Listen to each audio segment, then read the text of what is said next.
Hi, guys.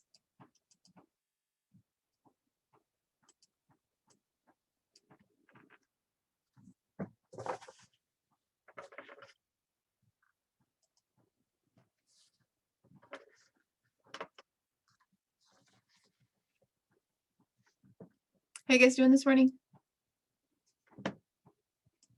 Good, how are you? Good, thank you.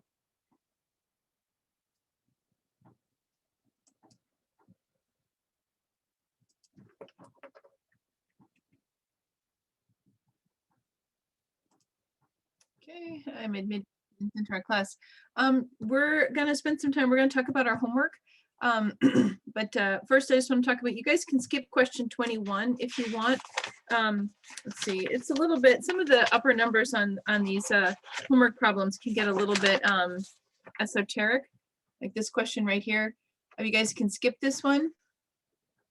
If you want to, you can do it. If you want to see the solutions for it, you can come to office hours and I'll show you. It's a little bit more theoretical. I kind of want you to focus on like the specifics of like how we actually work it through. You're totally free to do it, but if you don't do it, I won't take off credit for you guys not doing question 21. So 4.321, you guys can skip that one. As we go along the semester, if I see other questions as we go in our homework problems, I may take some questions off, and you guys can do them if you want, but if you don't do them, I won't, ding you for it, just to kind of keep that in mind. Okay, so game plan for today is we're definitely going to talk about homework problems, but I want to do that at the end because some more examples you'll see from the lecture examples that we're going to go through, that they're a lot like the homework problems. So let's do the examples, because the rest of the chapter is basically example working. I'm going to cover like all of the theory and the ideas up until then, and then at the end, when I'm done talking through the lecture examples, then we'll come back and we'll talk about some specific homework problems. Okay, but you guys are still free to, if you want to go over the homework problems in more detail, you can come to office hours and we can talk about them in more detail. It's quite making sense.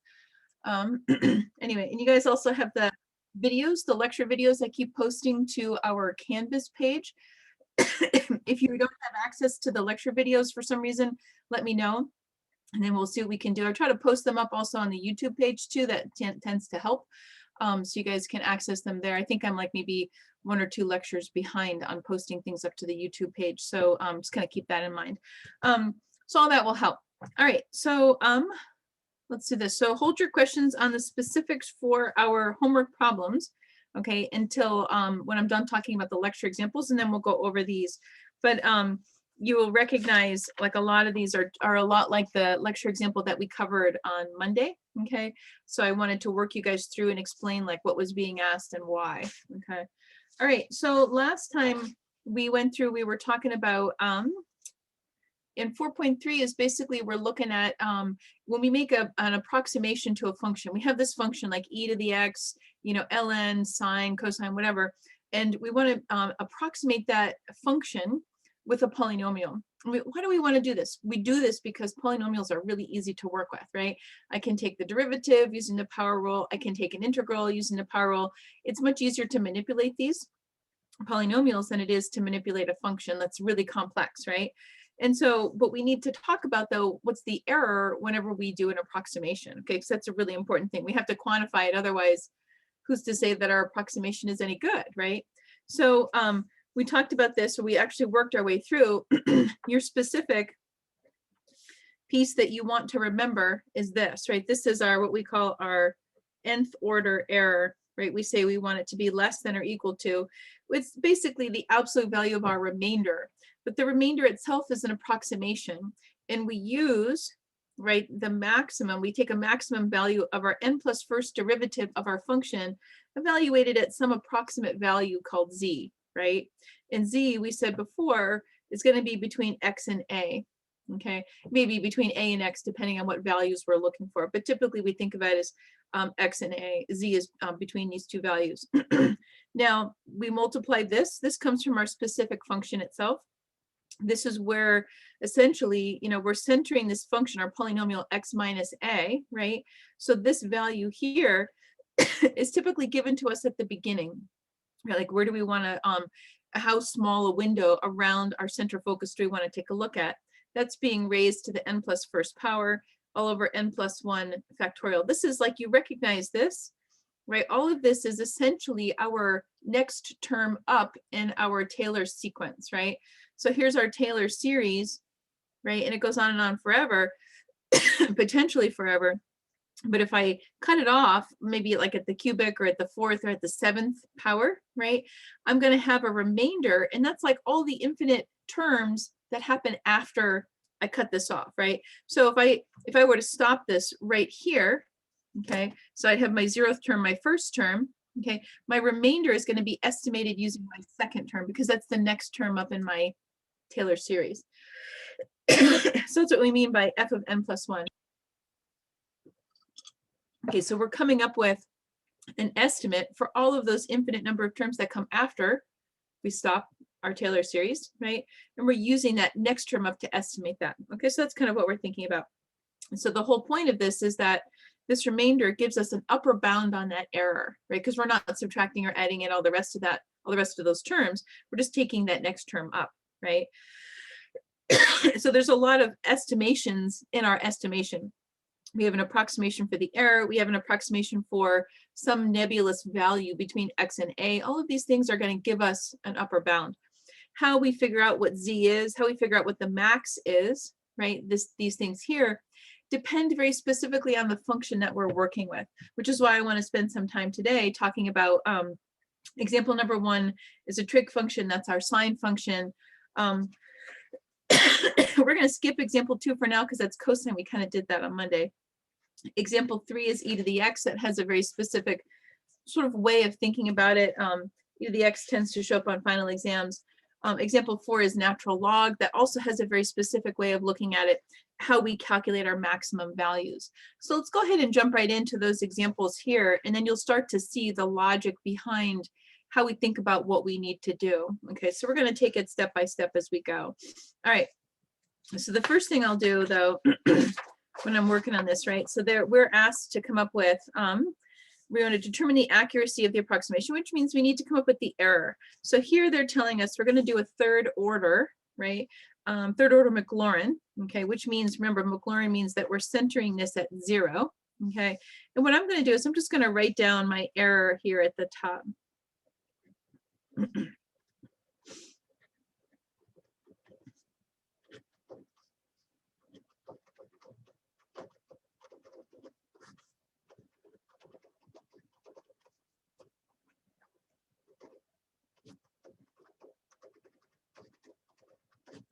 Just to remind myself like what I need to do. Okay, so that kind of helps me remember, you know, some of my formulas and how I need to do that. Okay, so keep that in mind, your formula for this.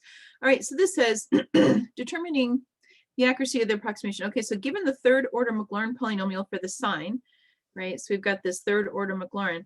We're going to use Taylor's theorem to approximate sine of 0.1 with this, which means we're going to do this right here. Okay, so this means that our x is equal to 0.1. Okay, our a equals 0 because it's Maclaurin.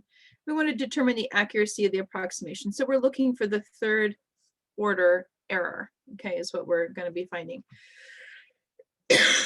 Okay, so they gave me the Maclaurin polynomial for it. So technically speaking, I don't have to derive it, but I need to know, to come up with the z and the error approximation, I have to, you know, be able to derive it. So I know I can just skip right to it and then come up with, you know, let's go ahead and come up with an approximation for this. I can just use this stuff right here, but we need to know what the coefficients are. So when we do our error calculation.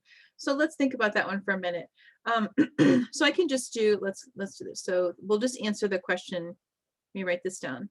X cubed over 3 factorial. And so they're asking me sine of 0.1, and they want me to use T3F of 0.1. So that means I'm going to use this here. Everywhere I see an X, I'm going to plug in a 0.1. 0.1 minus 0.1 cubed all over 3 factorial. Okay, this is my estimate for sine of 0.1. Remember, this is in radians. If your calculator is set to degree mode, you're going to get garbage when you look at your answer. Okay, so but here I'm not plugging anything into the sine. I'm plugging it into my polynomial. Okay, so let's just write down. So when I do this out on my calculator, I get 0.09983. Okay, all I did was plug in 0.1 minus 0.1 cubed divided by 6, and I got this number here. Okay, it's a pretty good approximation for sine of 0.1. Sine of 0.1 goes out farther in terms of, significant digits after the decimal. Okay. So this answers the first part, which is we're going to approximate the sine with this third order Maclaurin. Okay, and it's Maclaurin because we're looking at values of x that are close to 0. Okay, so now to calculate the error, what's the accuracy of the approximation? So we have to do the error. Okay, so this is the accuracy of approximation. Okay, so this is really the bulk of the problem that we're trying to do. What happened to the sign? The sign went away. The sign, we are approximating the sign with our Taylor polynomial. We didn't derive it in this case because we were given it, but we're actually going to have to derive it now because we need those coefficients to calculate our max of our n plus first derivative. Okay, so we're going to go ahead and do that. Often on exam questions, we'll say derive, what is the Maclaurin for sine, the third order Maclaurin for the sine function, then use that polynomial to approximate sine of 0.1. The whole point is I'm getting rid of my complex function, which is the sine, and I'm using a less complex function, which is my polynomial, right? So I'm using just this polynomial. This is the meat of what we're trying to do right here. This is the whole purpose. We've approximated the sine with a polynomial. Okay, so let's go ahead and we're going to come up with our derivatives, right? So I'm going to do derivatives, and then at x equals a equals 0. And now, technically speaking, this would be a part of like the whole first part of the question, but we were actually given it. But let's go ahead and do it. So my 0th derivative is sine. Oops, that's sine of x. Sine of 0 is equal to 0. My first derivative is equal to cosine. My first derivative at 0 is equal to cosine of 0, which is equal to 1. My second derivative minus the sine of 0 is equal to 0. My third derivative is equal to minus from before cosine of x minus cosine of 0 is equal to minus 1. And then remember, so we're doing the third order, which means I need f of n plus 1. So I need the fourth derivative. So this is, right, minus, this becomes sine. And I don't need to do this part here. We'll just go ahead and do it. Equals sine of 0 equals 0. Okay, so these are the ones that gave us the coefficients that formed our Maclaurin polynomial, right? So we didn't actually have to derive the Maclaurin polynomial because we were given it, but we're going to need this stuff here to come up with our function. So this here, I'm going to need to think about f to the fourth of z to do the sine of z, because this is what I'm trying to approximate, right? So let's make a little note for ourselves. These are used for coefficients of Maclaurin polynomial. And then this part here, my z, is going to be used in error calculation.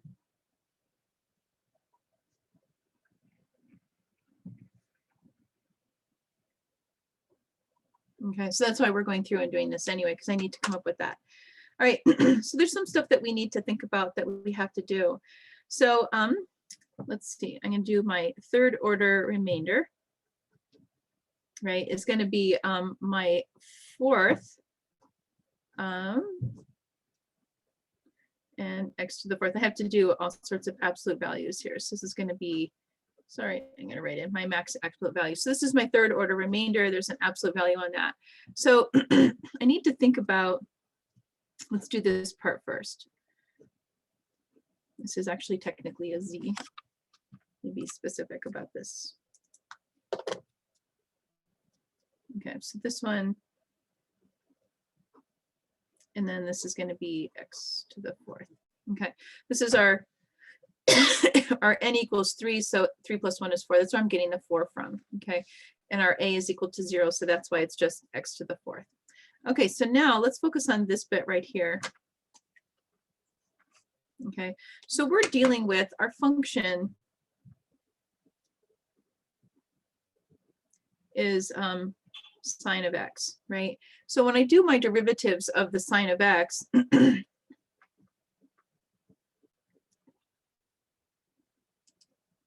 derivatives of sine of x, basically they oscillate, right? So let's take a look. So I'm going to be looking at, I've got a positive and negative, right? I've got my coefficients here, positive, positive, negative, negative, positive, positive, negative, negative. So it's always positive or negative, and it's going to be sine of x or positive, negative cosine of x.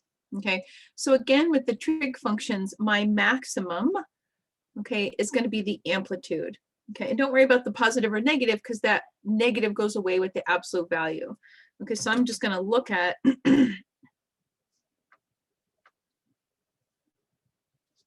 that's not a 0, that's an open space. So we're going to look at our amplitude. Okay, so the amplitude here in this case, as opposed to the example that we did on Monday, the amplitude here in this case is equal to 1, right? So this is our amplitude in this function.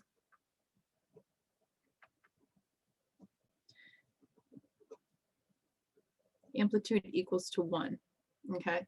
And like this thing, the sine oscillates between positive 1 and negative 1, positive 1, negative 1, but my amplitude is just that distance between, right, my horizontal line, my x-axis, and my highest point. So that's positive 1. Okay, so let's think about what we're doing here. So we've got this amplitude is equal to 1, so that's my max. Okay, I can write down what our z is. So our z in this case is going to be, we've said it was between x and a, but a is equal to 0, less than or equal to z, which is less than or equal to 0.1. Okay, so this is where we're at here. Okay, so our z is, this is like our a value, and this is our x value.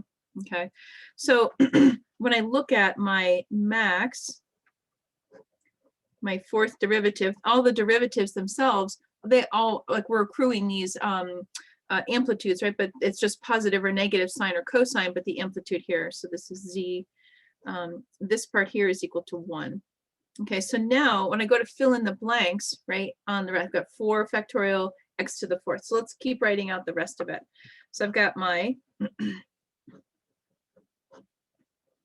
so I'm going to go like this. I've got my, right, we're centering our x value is equal to 0.1, so that 0.1 gets substituted in for x on the things that we're doing, and there's an absolute value around it, and that's going to equal to, this is equal to 1. We did plus or minus 1, but the absolute value got rid of it, over 4 factorial. This, right, this absolute value of x raised to the 4th, that becomes 0.1 raised to the 4th, because we were told we wanted to evaluate sine of 0.1. So we're plugging in 0.1 here, okay?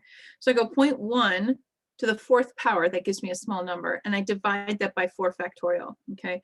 Which is going to give me my R3, essentially, is going to be less than or equal to 0.12, how many? 1, 2, 3, 4, 5, 1, 2, 3, 4, 5, 5 zeros and a 4. Okay, so this is our error in approximating sine of 0.1 with a third order Maclaurin polynomial. Okay, so let's write that down in words. So this is your answer here. Okay, this is your answer here in terms of approximating it with the number. This is our error. Okay, so the error, we'll write upper bound on error in approximating sine of 0.1 with our third order Maclaurin polynomial is less than or equal to 0.1, 2, 3, 4, 5, 4. Okay, and then how you can think about this, I'll write this in a different color. You don't have to summarize your answer. We're looking for numbers here. And how you can think about this is that I've got my sine of 0.1, right? And that's going to be less than the answer that I got here, sorry, the answer that I got here plus or minus my error. So it's going to be 0.09983. This is T3F 0.1 plus 0.00123454 plus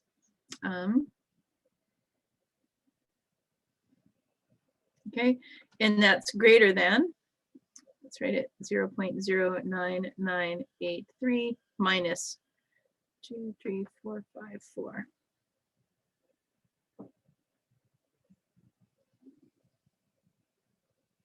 This is an error, right? So this is our function. Our function is between our Maclaurin minus the error and our Maclaurin plus the error, right? The error plus, it's our answer plus or minus an error approximation. Yeah, so how do we know again that max, that the max is equal to 1? That's an excellent question. Let's really beat that one home, because that's like the fundamental crux of what we're trying to do. Okay, so let me let you guys finish writing this. I'm going to turn the page and I'll draw a picture, okay, so we can see it out. So all you need for answers is up until this point right here. Okay, this stuff here is summarizing so you guys can get the idea. Once you're done writing this, I'll turn the page and then we'll go over this in more detail, how we got that from here and here.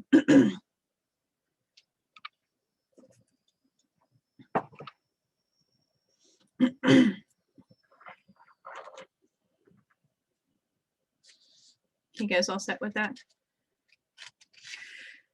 I'll scan in the 4.3 lecture examples solutions today so you guys can have them as a reference point. Okay, so let's go over this part here. Your question's really good. Okay, so let's talk about the max part again. So let's do this. So we're going to go max f of 4 of z, right? So this is the part that we need to go over, right? How do we know that that's equal to 1? So let's think about our function itself. So our function is equal to the sine of x. Remember, we just did all of these derivatives, right? So let's write this down again.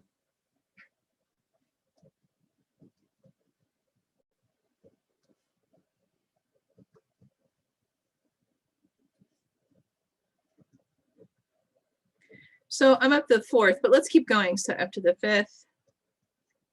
Well, it's just going to repeat, right? So let's just keep writing them. So up to this, my 6th derivative, right? My 7th derivative, my 8th, I mean, I could be here all day, right?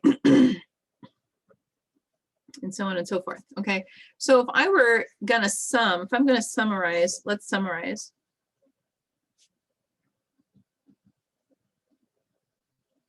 Let's summarize the derivatives. Right, so what's happening here? Because this is an important concept, so let's really make sure we got this. Let's summarize our derivatives. So I have my function, that's my 0th derivative, right? So my function, my first, second, third, fourth, I can go on and on and on and on, right, forever. So let's think about like our nth derivative, right? I'm going to keep going forever. And if I said, go ahead and summarize this with like some kind of formula, you would say, well, the nth derivative, say I've got a positive, negative, positive, negative. So it's either positive or negative, right? It could be positive or negative. And it's either a sine or a cosine, right?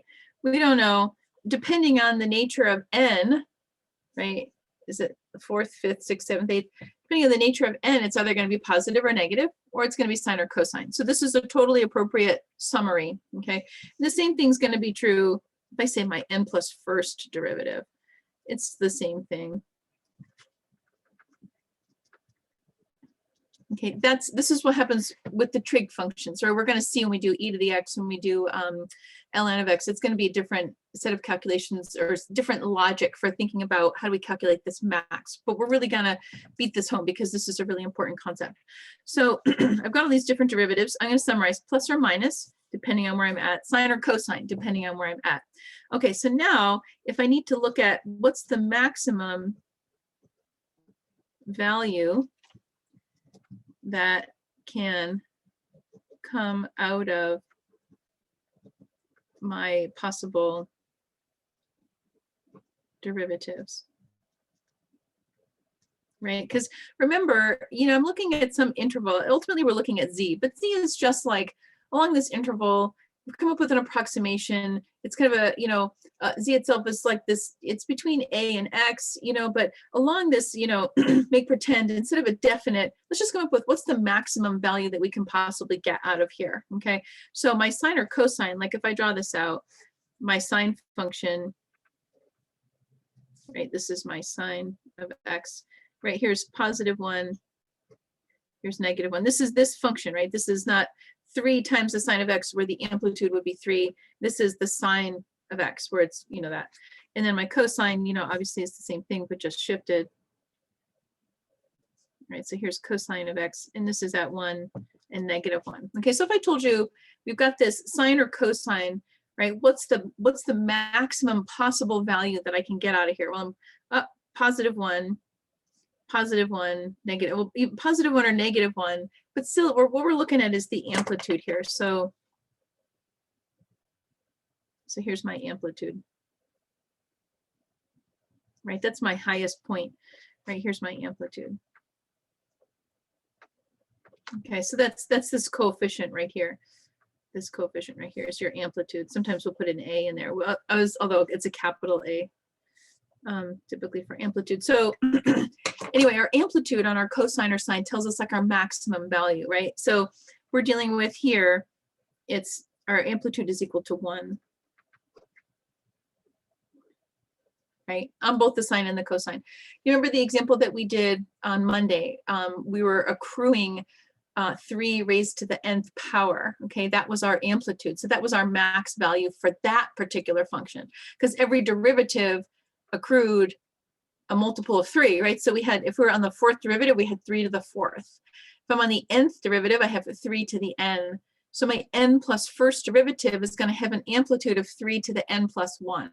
Okay, here I'm not accruing any numbers out front, so my amplitude is always just equal to 1 regardless. So my maximum value is my amplitude. So this is my, let's see, my max maximum value of sine of x or cosine of x, regardless of what derivative we're on, is equal to 1. Okay, so that becomes my maximum. Now, what is z? Let's answer that question, because I'm sure you're wondering, well, where does z come into play? So what is z? Okay, so z is a number between a and x, right? Or x and a, depending on like where these numbers fall. Okay, so a is equal to 0 and 0.1. But z is an approximation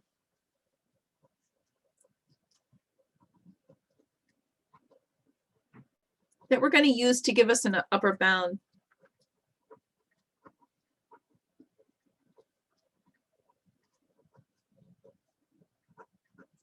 Oops, sorry, you can't read that. Upper bound on max fn plus 1 of z, right? It comes into play right here. So it helps us evaluate some nebulous interval, right? So how do I know I'm going to go forever? And really, like, this amplitude here is going to kick in. Like, my 0.1 is happening right here, but the maximum possible value that I could get out of a sine function is equal to its amplitude. Okay, so I'm looking always for an upper bound on my error.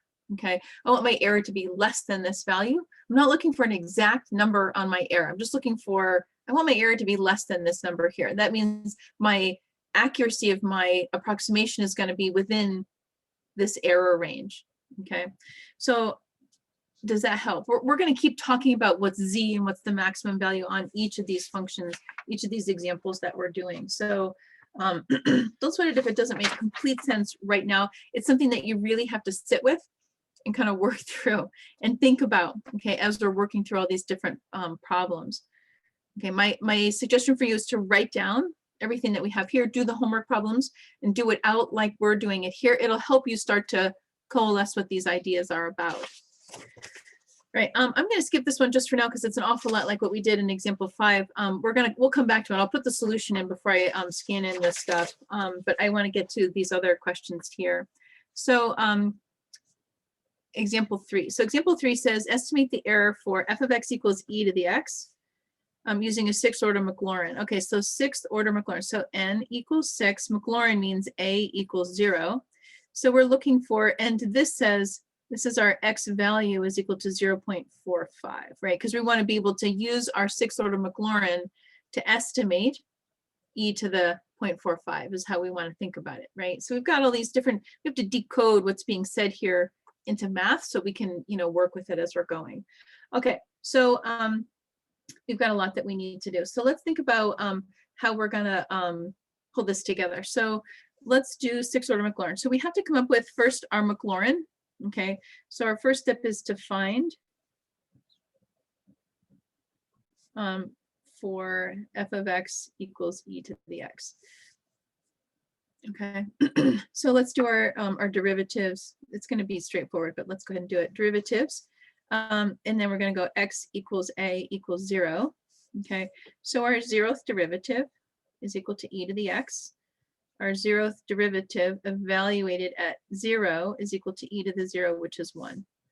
It's going to be the same regardless, but let's go ahead and do it out. So first, second, third,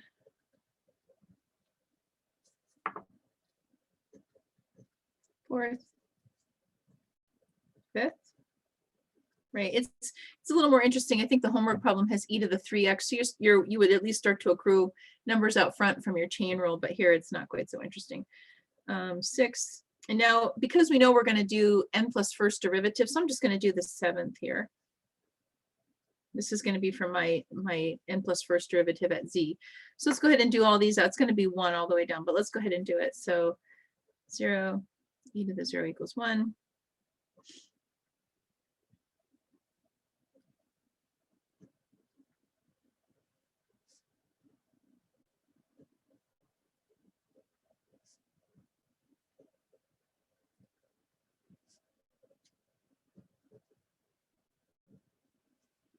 Okay, so these become coefficients in our polynomial. So let's write out what's our polynomial going to look like. Remember, it's f of 0 plus f prime of 0 x plus f double prime of 0 all over 2 factorial x squared plus 3rd derivative 3 factorial x cubed, so on and so forth up to the 6th. But let's go ahead and put it in.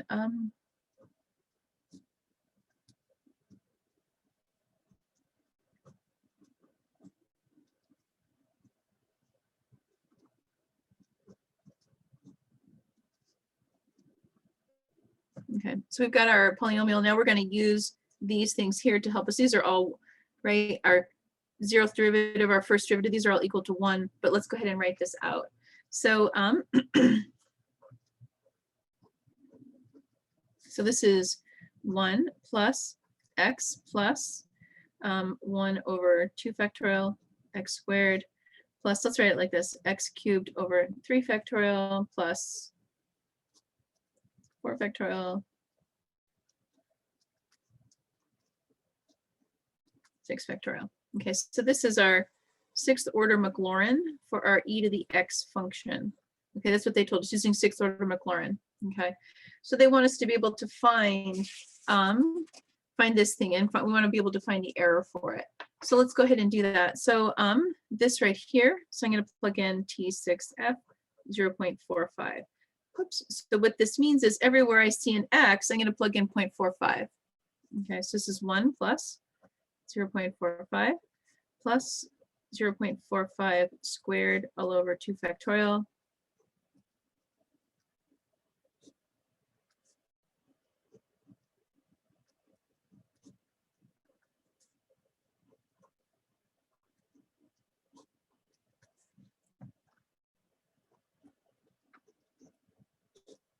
Six factorial. It's going to give me a number. Let me see if I calculated that out. Yeah, when I did this out. So this is okay. So when I got this, this answer that I got was equal to was approximately equal to, let's see, 1.5683114. Okay.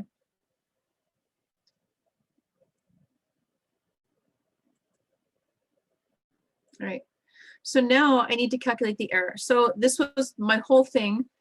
So first off, Maclaurin polynomial find. So this said, okay, go ahead and use the sixth order Maclaurin to figure out what e to the 0.45 is, right? So I had to derive my derivatives and my derivatives evaluated at a, come up with my Maclaurin polynomial, right? Put all my coefficients in, and then I'm evaluating my Maclaurin at 0.45. So everywhere I see an x, I plug this in. Notice how there's no e anywhere inside. I don't have any e to the x functions here. It's all just a polynomial. And this is what I get evaluating that. So this is just the Maclaurin polynomial evaluated at x equals 0.45. Now we have to do the error. Okay, so second half, which is calculate the error. Okay, so we need to calculate the error for this here. Okay, so let's think about how we're going to do that. All right, so let's remember what our error is going to be. So this error, we're doing, this is the sixth order error, right? Which is equal to my sixth order remainder, which we want it to be less than or equal to, I'm going to say max of f of n plus 1 of z all over n plus 1 factorial. And this is Maclaurin, so it's just x raised to the n plus 1. Okay, so this is our error formula. So I need to think about my n is equal to 6.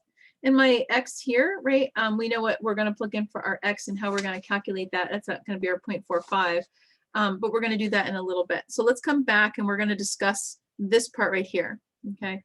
So let's, because that's where we have the biggest thought that we have to do. Okay, so what's this going to be? Okay. All right, let's take a look and think about it. Because remember, we have to do a z value. Okay, so what's z going to be? Z is between a and x, right? And a is equal to 0 and x is equal to 0.45. Okay, so we're going to write it out like, I'm going to say, let's write this out like this. So 0 is less than z, which is less than 0.45. Okay, so now I need to find a value for z that's, you know, within this range here, but it's going to maximize that my error. So with e to the x is a unique function, because what happens is with e to the x, this is my x value, and that goes directly into my function. So you're going to think, I'm going to look at, let me write it like this. So what value of z will maximize f the n plus 1 of z? What value can I choose here? If I plug it into my function, e to the x, that'll give me the biggest value possible, right? The biggest return, right? So let's take a look. So e to the x itself is an increasing function. And e to the x here, this is not just my function, it's a representation of all my derivatives, right? So my derivatives here, these are my derivatives. E to the x is an increasing function, right? So it's going to go like this. So that means since it's an increasing function, I want to look at the upper end of my z value. Since it's an increasing function, look at values of z that are on upper end of, which means I want to be thinking about stuff like right around here, right?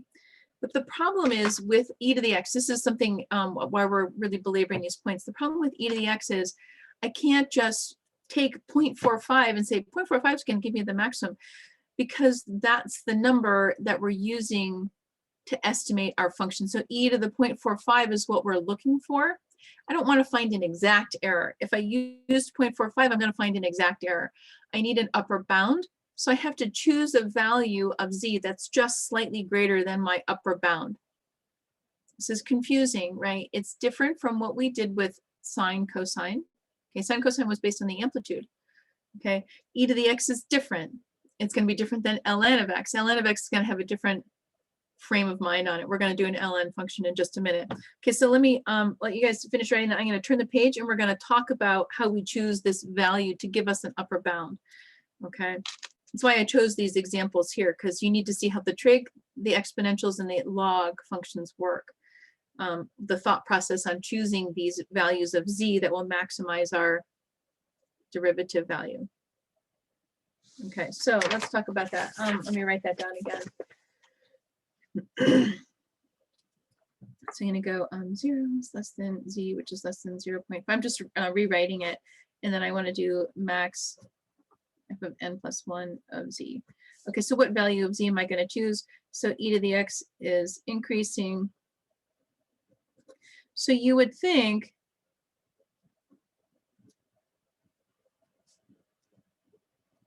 so choosing a value near 0.45,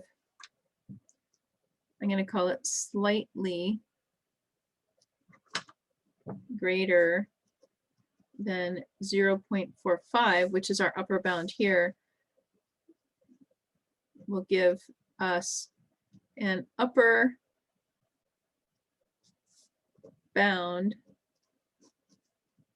on the max fn plus 1 of z, which will in turn give us an upper bound on the error. Okay, z is different. I can't choose the exact value, so let's write that down in red.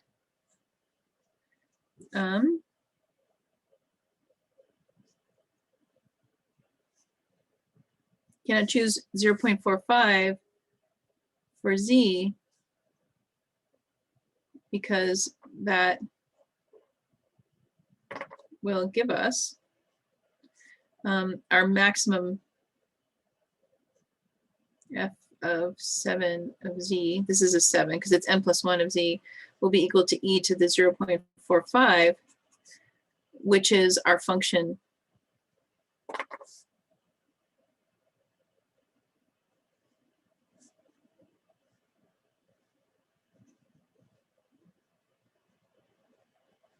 it's a function we're trying to estimate. So I have to come up with an estimate for z, okay? Even further than the estimate that I'm making. So here's the trick. So here's what we're going to do. We're going to choose a value of z that's slightly greater. So I'm going to choose a value of z that's just slightly greater. Slightly greater. Okay, so how do we do that? Here's what you can do, right? This is totally up to you, but you have to show your logic. Okay, we will accept multiple answers in the quizzes and the tests or whatever, but you must show your logic. If you don't show your logic, we're going to think, where'd you get this number from? You have to show your logic to get full credit. So since x is equal to 0.45, that means what I'm going to do is I'm going to go e to the 0.45, okay, is less than e to the 0.5, right? So I can choose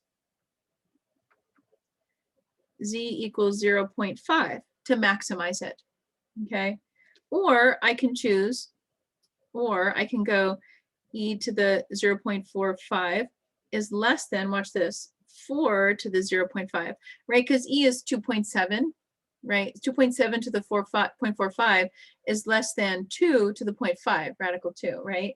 So I can do this whole value, right? Then becomes my z, okay? So I can do that either way. These are all fine, okay? I can use this. Let's see. Let's do this. This whole thing becomes, this is like, this is 1.64. This is equal to 2, right? So if I plug in these values, right? So 0.5 here, or this is equal to 2. These are all fine. Either one of these is fine, right? I think I chose this one because it gave me 2. It was like an even number. So e to the 0.5 gives me, let's see, this is e to the 0.5, which is 1.64 equals 4 to the 0.5, which is radical 4, which is equal to 2, right? So I'm looking for values, right? Because if this right here, this is my max function, max, so my z here, so I can choose, let's see, instead of writing it as z, let's do it like this. I'm going to say my max function, right? So this is max fn plus 1 of z equals 1.64, that's e to the 0.5, or my max fn plus 1 of z equals 2, okay?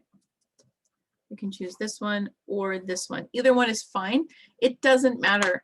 You just have to state this. So I'm going to choose this one, e to the 0.5, or I'm going to state this, right? And I'm going to choose that. Okay. I mean, this e to the 0.45 is less than 2. So either one of these is fine.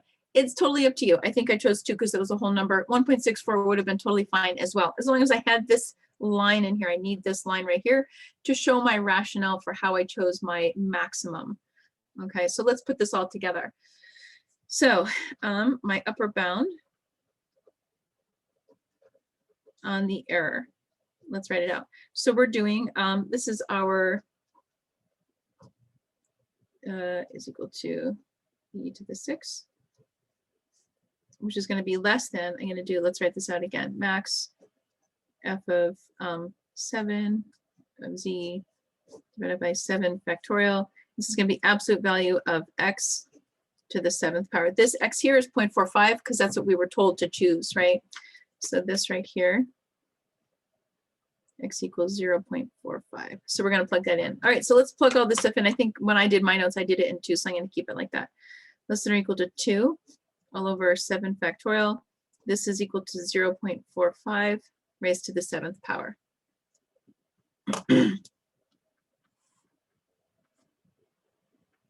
This whole thing. Okay, and this was given to us at the beginning. So I plugged this in. The number I got for this was 1.5. Whoops. What did I get for my error? Oh, 1.5 times 10 to the minus 6. Okay, so times 10 to the minus 6. Now, why this error here, right? 1.5 times 10 to the minus 6. Right, if I look at where's my answer, so 1, 2, 3, 4, 5, 6. So I'm out right about here in the 6th place after my decimal place, which is where I start to have an error value.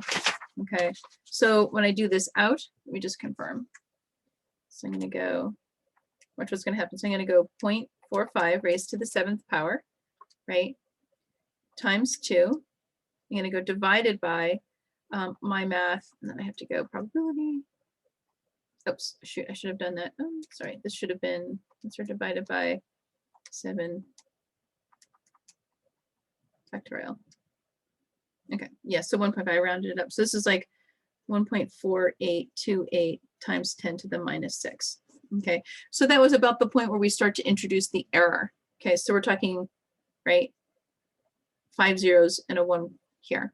Okay, so that's where we have the error. So this is going to be about the place where we see the error mark. Okay, so with the 6th order Maclaurin for e to the x, we're getting this as our error.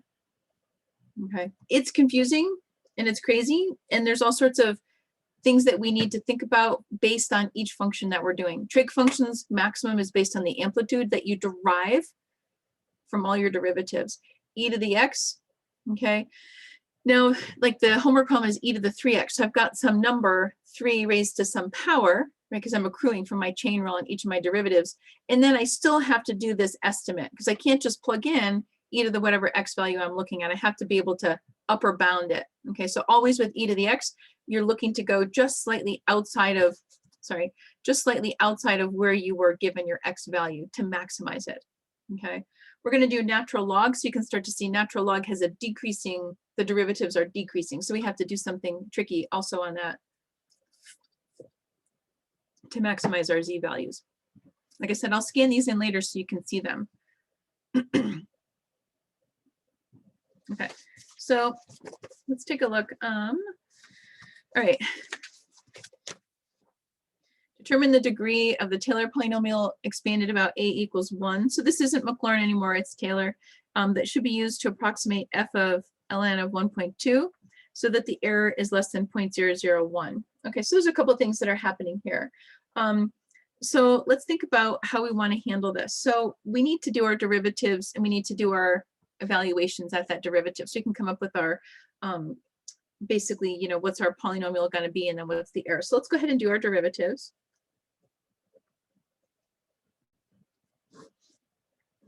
X equals a equals 1. Okay, so my 0th derivative is my function itself. So this is just the ln of x, right? So this is going to be f of 0 at 1, ln of 1, which is equal to 0. My first derivative, this is 1 over x, which I'm going to write as x to the minus 1, because I know I'm going to be taking a bunch of derivatives, right? And I don't know what degree I'm going to need to get this particular error. So I'm going to go out probably farther than I need, just so I can come up with a formula.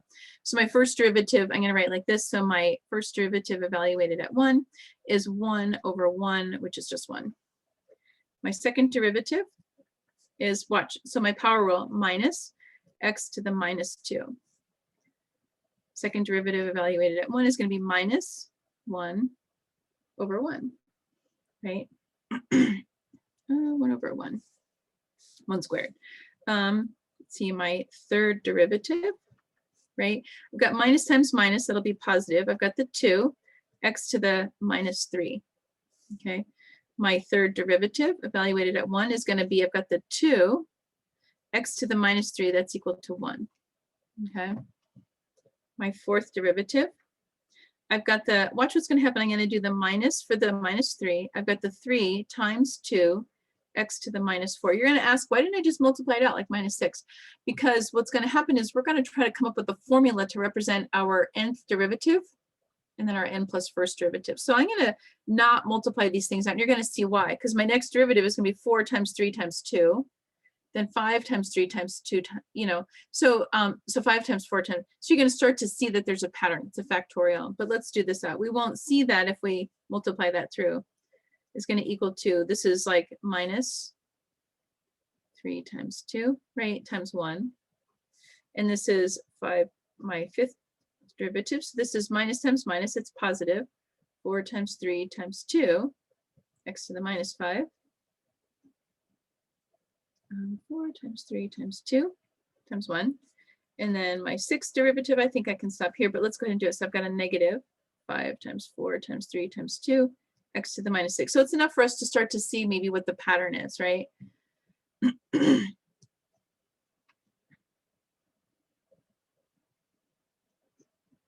Okay, so we're getting up our coefficients, right, for our polynomial. And then we've got our derivatives, which are going to help us come up with the pattern. Okay. All right. So, so first off, let's talk about, let's see, do we want to, what should be used to approximate that? So let's go ahead and come up with our, with our polynomial first. Okay, so these are our coefficients. Okay, for the polynomial. So our polynomial, right, this is a Taylor. So the Taylor polynomial is going to look like, let's write it out here. So this is n of x, and we're focusing at 1. So we're going to go like this. This is my 0th derivative evaluated at 1, plus my first derivative evaluated at 1, x minus 1 to the first, right? Because we're focusing at 1. So I'm going to go x minus 1, plus my second derivative divided by 2 factorial, x minus 1 squared, right? My third,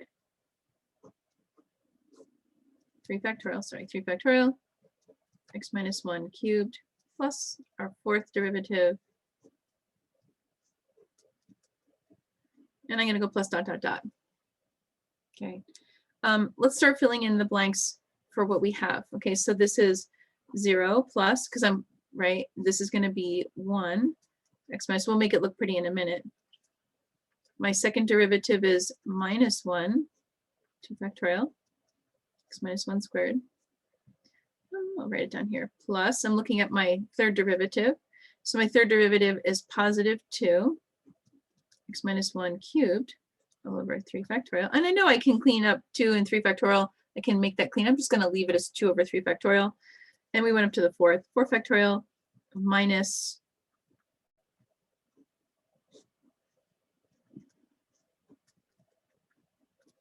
so on and so forth. Okay, so let's get rid of this and we'll just make it look nicer with the positives and the negatives. Equals, right? So this is x minus 1 minus x minus 1 squared all over 2 factorial plus 2 over 3 factorial x minus 1 cubed minus 6 all over 4 factorial x minus 1 to the fourth, and so on and so forth. Okay, so this is our Taylor polynomial for ln, Okay, and this is what we're going to be used to approximate ln of 1.2. Okay, we don't know. We're going to try to figure out what the error is in a minute.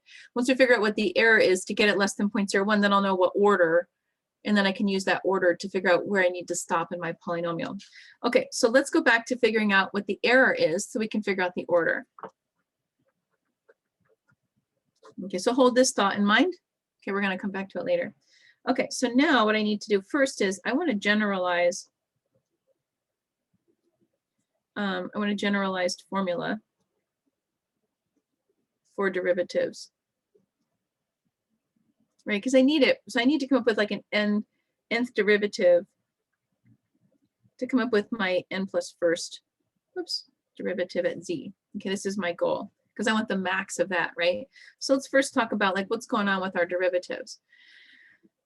All right, so I've got x to the minus 1, x to the minus 2. So my first derivative is minus 1, second derivative is minus 2, third. So I'm starting to see a pattern. So it's x to the minus n. So it's 1 over x to the n, right?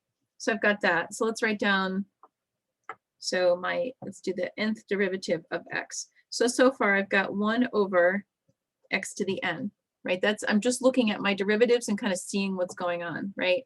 And how did I do that? I looked my list and I said my first derivative had an exponent of minus 1. My second derivative had an exponent of minus 2. Third, fourth, fifth, they corresponded. So I didn't have to do any like fancy maneuvering with the n's. It was just my derivative was equal to that exponent. But it's negative, so that means it goes 1 over that.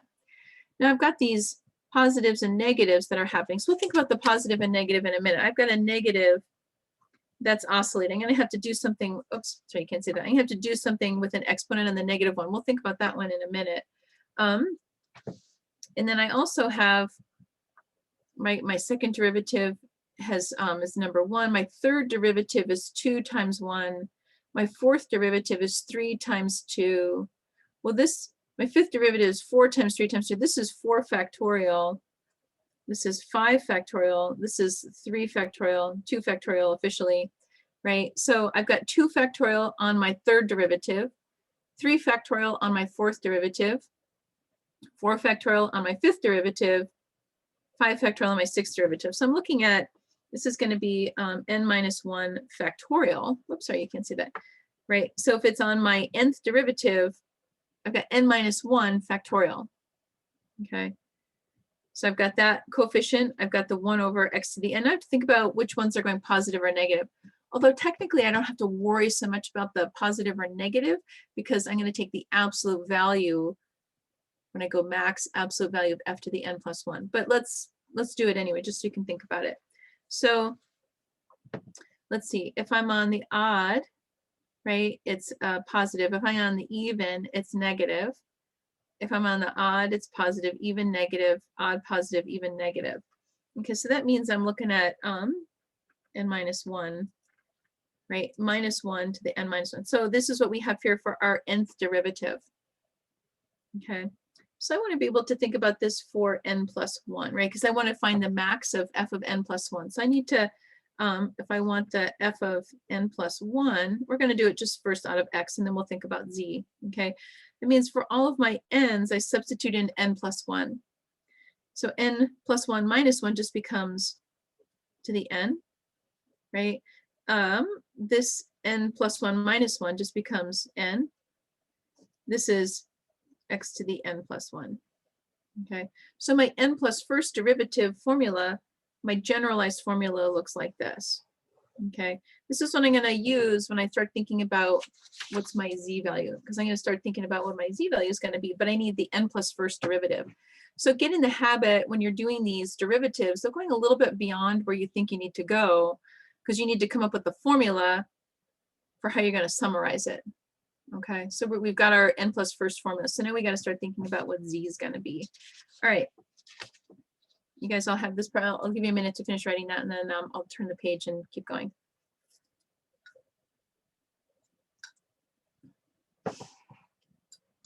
I'm sorry, could you explain the last step once again? Right, from here to here? Yeah. So our formula says we want to look at the max of f of n plus 1, right?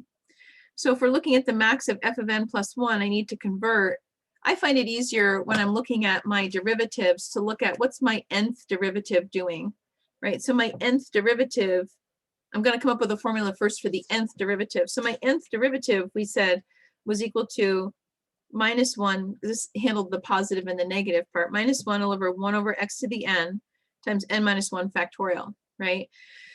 But my formula for error deals with my n plus first derivative. So all I'm going to do is I'm going to convert everywhere I see an n, I plug in an n plus 1. So n plus 1 minus 1 gives me n. N plus 1 minus 1 gives me n. N plus 1 gives me n plus 1. So that's all I did was, I find it easier to work with coming up with a formula for f of n and then converting that to the next one up by just adding 1 to n. Got it. Thanks. Great. All right, so let's talk about z and how we're going to think about z. All right, so now with z, we go like this. I'll go over here. Okay, so let's write this down. So I'm going to recap.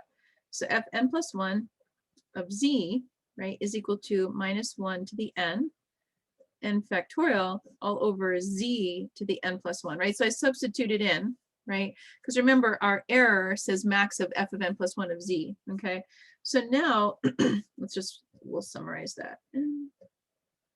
We'll do first, we're going to do 1.2. This is going to be, we'll do x for now, and then we're going to substitute in 1.2. So this is going to become max f of n plus 1 of z times, this is going to be n plus 1 factorial times x minus a to the n plus 1. So this is our generic formula. Now remember, this has got my max comes from here, right? So this thing here, I'm going to plug into there.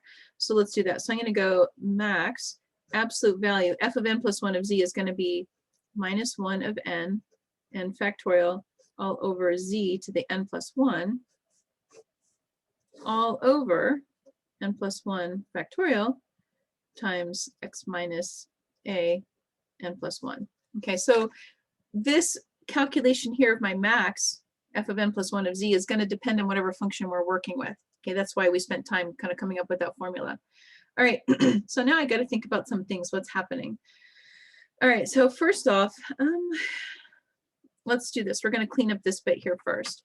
So we're focusing our x, we're going to focus our x at 1.2, and our a is equal to 1. Okay, so I'm going to start plugging in stuff first, and then we're going to worry about cleaning up this bit right there. Okay, but I can get rid of the absolute value means I've got this, I can get rid of the -1 part. So let's do this. So I'm going to go, let's say, how do I want to write this? I'll leave it like this. Max -1 to the n factorial. We're going to do it in bits and pieces. Z to the n plus 1 all over n plus 1 factorial. This is going to become, right, this is our remainder of 1.2. So this is going to be 1.2 minus 1 to the n plus 1.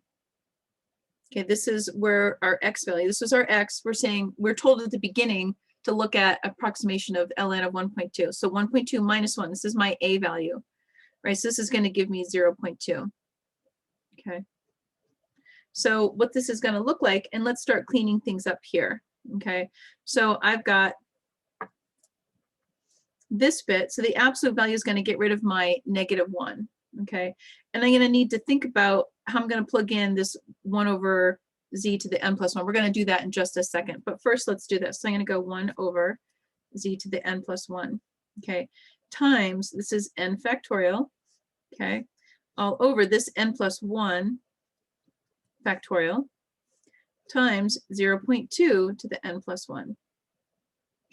Okay, all I did was clean up this stuff. This 0.2 to the n plus 1 becomes right here. This here, right, this is, we could have written this as max, this whole thing, times x minus a all over n plus 1 factorial. So I need to now deal, I'm going to group the factorials together because I'm going to clean up this stuff here. So let's write this off to the side. So n factorial all over n plus 1 factorial. For those of you who haven't worked so much with factorials before, right, let's think about factorial. So this is going to become n n minus 1, n minus 2, so on and so forth. This is n plus 1. I'm going to subtract 1 from each. So that's n minus 1, n minus 2, and so on and so forth, right? So these terms cancel. So this part cancels with this part, and I'm just left with 1 over n plus 1. Okay, that's factorials are nice because they will cancel each other out. Okay, so let's clean this up a little bit here too. Okay, so what are we getting? We're going to get this thing here, 0.2 to the n plus 1, right? I've got this all over n plus 1, right? It's no longer n plus 1 factorial, times 1 over z to the n plus 1. Okay, this is still, we're starting to deal with. Okay, now I got to think about what am I going to do with this z value. Okay, so how to process this. Okay, so all of this was just to clean up before I did the meat of it. So I have to think about how to choose a z that will maximize this. Okay, so this is where we need to think about the function that we're working with and our derivatives. Okay, so we said our z was between a and x, right? So a is less than z, which is less than x. So let's plug in. So a is equal to 1, z, and our x in this case is 1.2. Okay, but the problem is that our derivatives for this function were 1 over z. Okay, so let's write this down.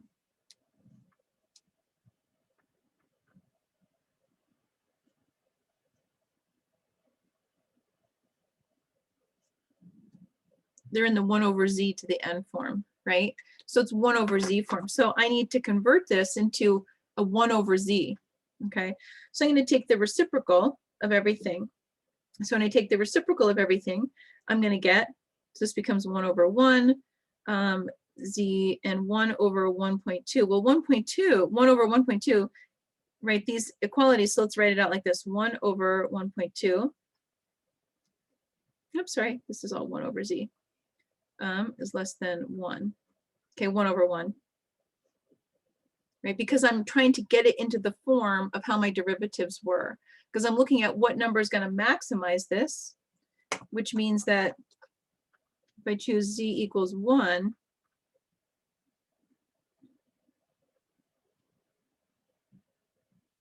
maximize that. Another way to think about it is like this. 1 over z is a decreasing function.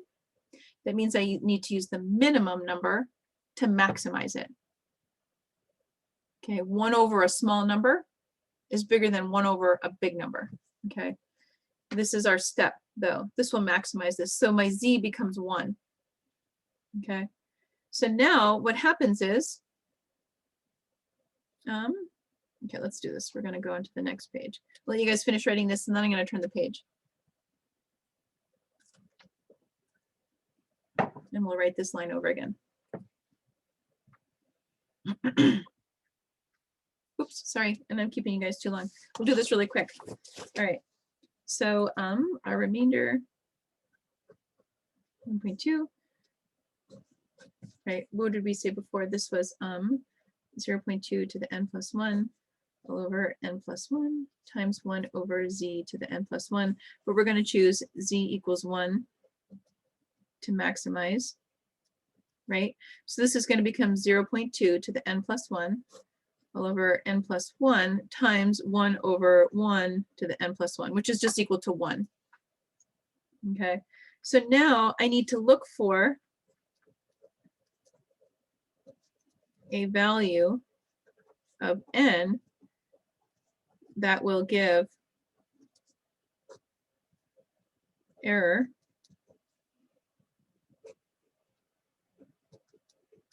which is less than, they gave us 0.001. So it's trial and error here. That's just the nature of this function here. We weren't told what order to use. So I'm going to go, I think I chose n equals 3 to start off with. Okay, so I said 0.2 to the 3 plus 1 all over 3 plus 1. And that gave me 0.001. I had a question mark, right? So let's do this. This is going to be 0.2 raised to the 4 divided by 4. There we go, good, yes. This is equal to 4 times 10 to the minus 4. So n equals 3 will work okay. Okay, so I'm going to use third order Taylor to approximate ln of 1.2, right? Because n equals 3 gives me an error value less than what they told me to do. And when I did this, I got T3F of 1.2. I got 0.1827. Okay. So this was all for the error. This is my error. I had to choose my n equals 3. It was trial and error because they told me we want the error to be less than this number. And this was the value of n. If this was too big, I'd have to choose an n greater. I could try n equals 2 and then keep working my way up. Try to pick something reasonable to begin with. Certainly n equals 100 is going to give you a really small error, but we want to maximize, you know, or we want to minimize the number of terms that we have in our polynomial because it takes computational cycles to make. Okay. All right, it's a lot of thinking and a lot of putting things together. We actually, sorry, we didn't have time to go over the homework problems, but the homework problems, we've got trig, e to the x, and ln of x. I think this is like one of the exact homework problems that we have. It's an ln of x function. So you'll need to be able to think about, you can use this to help you work it through. And like I said, I'll scan this in later today. Okay, how do we put less than signs and not less than signs or equal to if we tend to use the max value? Because we're looking for an upper bound. The whole point of all this stuff is that we're looking for an upper bound on our error. We're looking for an upper bound on our z values. We're looking for all of these things are approximations to an approximation. Okay, so that's why we use less than values. We want our error to be less than this number here. We're not looking for an exact error. We want to say our error needs to be less than this value. And this n is going to get us to an error that's less than that value. Because our z values are going to be between a and x. So depending on that, I want to be able to find what's the upper. So question 21 is a homework problem that you don't have to do. You can if you want to. I'll give you guys the solutions at some other point, but you don't have to do it. Okay. All right. With that said, what I'm going to do is I'm going to, I'll scan in this stuff and give it to you later. And I'm sorry for keeping you too long. I actually have to go to another class too. So if you have questions about the homework specifically, you can come to office hours. You know, we'll probably have time at the beginning of class to maybe go over one problem. Okay, but this stuff here will help you work through the homework problems. Okay, guys. Have a great day. Thank you. Thank you. Here, bye.